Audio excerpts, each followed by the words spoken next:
I got a phone call one day from a mutual friend, and basically she was just calling me. She was like, "Hey, I need you to come down to the church. I want you to meet someone." So I'm like, "Okay." I'm like, "I have to go home and shower quick, and I'll be down." As I'm going, I'm trying to think of some things to prepare to say to a child. I thought I was meeting a child that needed some direction in life and things like that. I was at the church volunteering for youth night, and the mutual friend kind of talked to me about this other person, but wasn't really like telling me a whole lot about him. So I wasn't sure. I was just kind of surprised when he popped up. So we get down to the church, and she's like, she said, "It's a young woman I want to introduce you to." And I said, "A young woman?" I said, "I don't think that's my area." I said, "I'm, pretty good with the young guys, giving them direction." She wanted us to just be friends. She wanted us to just be friends. Because we just both got out of long distance relationships, and so she said that you can hang out and go out together. And like when we first met at Brightside, she walked out the kitchen and she tripped coming out of the door, and kind of laughed a little bit. And then I looked and she had a T-shirt on, and I was not prepared. And it was like spaghetti spilled or something. They were in the back cooking. They serve food for the youth after the night is over, and yeah. So she tripped and she had like all this stuff on her shirt, and I'm like, maybe I should run. Maybe I don't know what I'm getting myself into, but we actually just sat down and we started to talk, and we talked for about a good hour or so. I think the kids came and ate around us, and I was just so focused on her and what she was saying, and just the interview is what hooked me the most. And we just it's kind of like the world stood still for that 30 minutes. So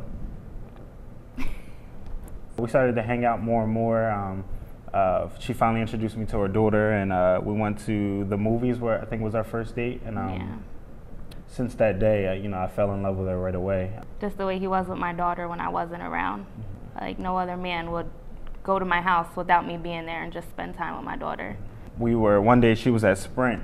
She was looking at a phone, and we were just joking around like, "Oh, if we ever get married, what kind of ring would you like?" And she walked in the K's, and it was right there. It was during the process of her getting her phone.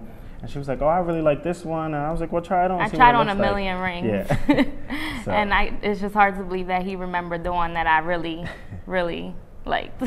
And I ended up going back 2 weeks later, and the lady was like, "Oh, you're back again." And she pulled out like 4 different rings, and she was like, and I was like, I think this is the one that she fell in love with as soon as she saw it. So, the lady at K's was pretty impressed that I remembered that as well. So. I picked it out, and I went over, sat down with her dad. I asked her dad for her hand in marriage. He gave me his blessings. Then I went and had the conversation with her mother. She gave me her blessings, and then I just called a couple close family members and friends, and they met at my house, and I told her we were going out to dinner. I think we was running wild that day.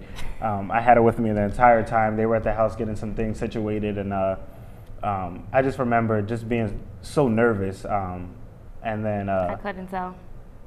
As soon as I got down on one knee, though, everything was just like, this is what I want.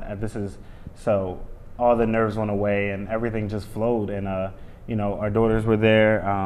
The oldest had on "Mommy, Will You," and then the youngest had "Marry Daddy." So yeah, we are engaged. We are supposed to, or we are getting married. Not supposed. We are getting married in May 28th, Memorial Day weekend. We have our rough patches, but it's all about getting through them and sticking with each other. And we are going to have our differences, and things are they're not always going to be easy. But I think above all, we have God first, and then our love second. So I think that's what keeps us going every day.